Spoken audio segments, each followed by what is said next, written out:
सबसे प्यारा मेरा नबी मेरा नबी मेरा नबी मेरा नबी मेरा नबी मेरा नबी है वो मेरा नबी मेरा नबी मेरा नबी है हाँ हाँ मेरा नबी है वो मेरा नबी है वो जिसके लिए महफिल कौनैन सजी है फिरदौस बरी जिसके वसीले से बनी الشيطان الرجيم بسم الله الرحمن الرحيم الحمد لله والصلاة والسلام على رسول الله ما بعد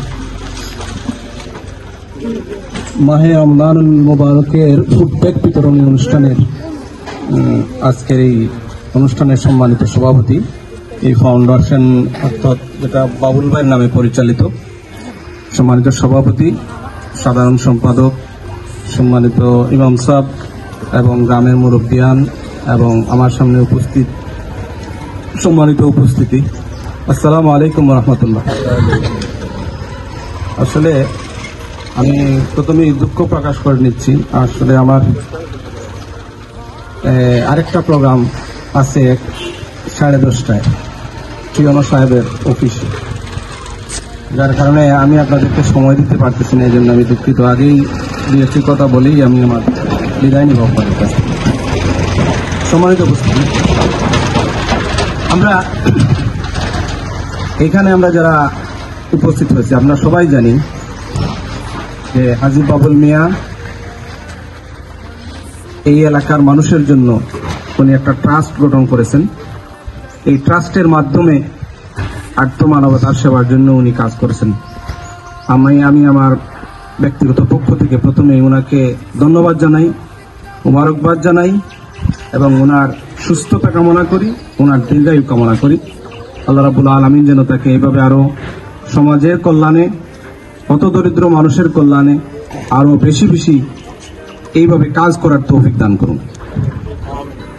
সম্মানিত উপস্থিতি, আমি একটা কথা বলতে চাই, সেটা হলো অভাব এবং অভিযোগ।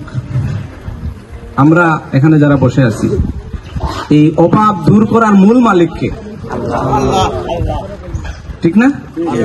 আল্লাহই হচ্ছেন আমাদের অভাব দূর করার মূল মালিক। চাইতে হবে কার কাছে? আল্লাহর কাছে চাইতে। এখন দেখেন বাবুল মিয়া সাহেব এই বছরে একবার বা দুইবার আপনাদেরকে দিন, সবসময় তো দিতে পারবেন না। দেওয়া কি সম্ভব? একজন মানুষকে, দেশের সব মানুষকে, এলাকার সব মানুষকে কি এভাবে খাওয়ানো সম্ভব? সম্ভব না। এই জন্য আমাদেরকে চাইতে হবে আল্লাহর কাছে। আল্লাহ দেখেন এই সমাজকে ভারসাম্যপূর্ণ করে চালানোর জন্য কিছু মানুষকে বিত্তশালী করেছেন, কিছু মানুষকে দরিদ্র করেছেন, কিছু মানুষকে, সকল শ্রেণীর মানুষকে একটা সমন্বয়, একটা বিচিত্র সমাজ গঠিত হয়। যদি সব মানুষ, যদি এই সমাজের যদি সব মানুষ যদি ধনী হতো, তাইলে মারামারি করিয়া অবস্থা খারাপ হয়ে যেত, বুঝছেন? তো আল্লাহ, আমরা তো অনেক সময় এই বিষয়গুলো চিন্তা করি না। আল্লাহ বলতেছেন কোরআন শরীফে যে এগুলো হচ্ছে লিউলিল আলবাব, যারা জ্ঞানী চিন্তাশীল ব্যক্তি যারা, তাদের জন্য এটা সেখান থেকে শিক্ষা এবং সবক নেওয়ার বিষয়। প্রিয়রা, আমরা যারা গরিব হয়েছি, আমরা এই ক্ষেত্রে হতাশা এবং দুঃখ প্রকাশ করার কোনো বিষয় নেই। কারণ আল্লাহ মানুষকে, প্রত্যেক মানুষকে রিজেক কিন্তু কম আর বেশি, প্রত্যেক মানুষের রিজেক আছে না নাই? আমাকে বলেন আপনারা যে আমাদের এলাকায় বা কোনো মানুষ আনা খাইয়া মরছে, এই ধরনের কোনো ঘটনা আছে? নাই। সব মানুষে খাইতেছে, কিন্তু কেউ কম আর কেউ বেশি। আমি হয়তো মাসে 3 দিন 4 দিন 5 দিন গরুর মাংস খাই, আপনি হয়তো আস্তা বছরে 1 দিন খান, এই তো বেশ কম। আমি হয়তো ভালো বড় মাছের পেটি দুইটা মাসে 2বার 3বার চাই, আপনি হয়তো খাইতে পারেন না, কিন্তু আপনি তো খাইতেছেন। ডাইল ভাত তো কমপক্ষে খাইতেছেন, আলু ভর্তা দিয়েও খাইতেছেন। এই যে আল্লাহ যে আপনারে আমারে প্রত্যেকে যে খাবার, এই জন্য আল্লাহর শুকরিয়া আদায় করা দরকার নাই? শুকরিয়া আদায় দরকার সব সময়। আল্লাহ কইছেন যে কোরআন শরীফে এক আয়াতও কইছেন, লা ইন শাকারতুম লাযীদান্নাকুম ওয়া লা ইন কাফারতুম ইন্না আযাবি লাশাদীদ। দেখো, আমরা মানুষ হচ্ছে সবচেয়ে বড় অকৃতজ্ঞ মানুষ। মানুষে আল্লাহর এত নিয়ামত ভোগ করে কিন্তু শুকরিয়া আদায় করে না। ফর এক্সাম্পল, ও যেমন আপনার পাশে আপনারা ক্ষেত ফলাইছেন, ধান রইছেন নেন, এই যে ক্ষেত করিল চইন, আপনি মনে করেন না আপনার ক্ষেত সব আপনার উগার হয়ে দান উঠি যাব? কারণ আল্লাহর মেহরবানি টাকা দরকার নাই। আল্লাহর মেহরবানি যদি না হয় তাহলে দেবা ফুকে খাই দিছে, অথবা হিলিয়াই একবার শেষ করে দিছে, অথবা পানিয়ে ডুবাই দিছে। আলিহি ওয়া সাহবিহি ওয়া সাল্লাম। সাল্লাল্লাহু আলা সাইয়্যিদিনা ওয়া মাওলানা মুহাম্মদ ওয়া আলা আলিহি ওয়া সাহবিহি ওয়া সাল্লাম।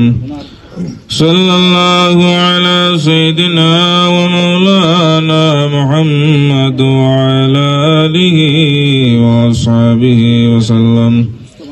আস্তাগফিরুল্লাহ, ইন্নাল্লাহা গফুরুর রহিম। আস্তাগফিরুল্লাহ, ইন্নাল্লাহা গফুরুর রহিম। লা হাওলা ওয়া লা কুওয়াতা ইল্লা বিল্লাহিল আলিয়্যিল আযীম। সুবহানাল্লাহি ওয়াল হামদুলিল্লাহি ওয়া লা ইলাহা ইল্লাল্লাহু আল্লাহু আকবার।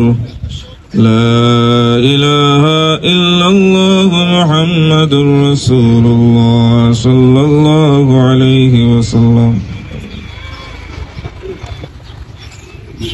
اللهم آمين. الحمد لله رب العالمين.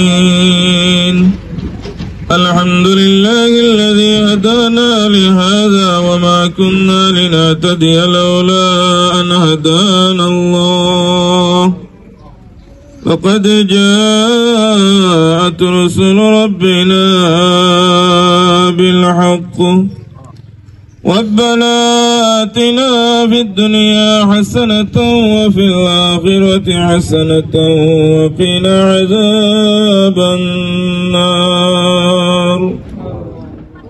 ربنا هب لنا من أزواجنا وذرياتنا قرة أعين واجعلنا للمتقين إماما رب ارحمهما كما ربياني صغيرا رب ارحمهما كما ربياني صغيرا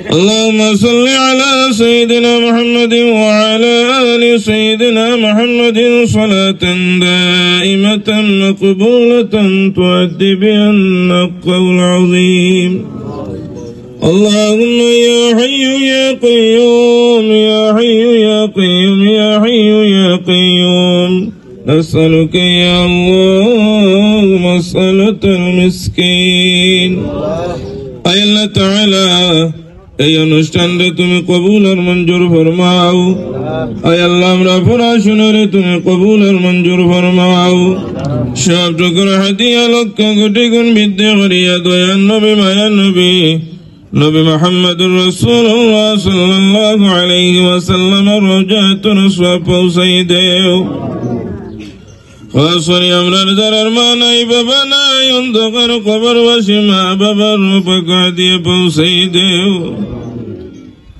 আয় আল্লাহ আমরার মার খানদান বাবার খানদান দাদা দাদি নানা নানি চাচা চাচি বংশ বুনিয়াদ আল্লাহ শ্বশুর শাশুড়ি খানদান মুর্দে গানর রূপকা দিয়ে পৌঁছাই দেও আয় আল্লাহ এই কোনার এই গ্রাম থেকে যত মানুষ অন্ধকার কবর দেশে বিদেশে শহীদ তামাম মুর্দে গানর কবর কবর সওয়াব পৌঁছাই দেও আয় আল্লাহ খাসরির বা মৌলা হাজী বাবুল মিয়া সাহেবের মা বাবার কবর সওয়াব পৌঁছাই দেও আয় আল্লাহ হাজী বাবুল মিয়া সাহেবের পক্ষ থেকে আয়োজন রে অনুষ্ঠান রে তুমি কবুল আর মঞ্জুর ফরমাও আয় আল্লাহ তোমার বান্দা জালাল্লাহ মানুষের সেবায় নিয়োজিত কাজ করতে আসুন রব্বুল আলামিন তোমার বান্দারে তুমি রব্বুল আলামিনের সাহায্য করে দেও তোমার বান্দার জমি মুর্দে গানলরে মাফ করে দেও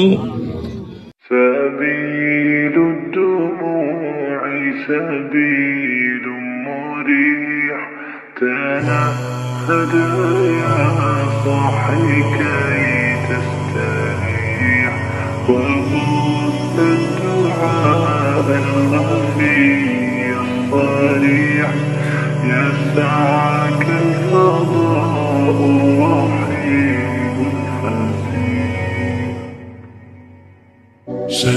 سبيل الدموع سبيل مريح تنهدى يا صاحي كي تستريح وبث الدعاء الخفي الصريح يسعك الفضاء الرحيم الفسيح سبيل الدموع سبيل مريح تنهدى يا صاحي كي تستريح وبث الدعاء الخفي الصريح يسعك الفضاء الرحيم الفسيح فبالله كم تستطب القروح ويبرأ جروح الكثير الجريح وينشط ذاك السقيم العليل وقد كان بالسقم دهر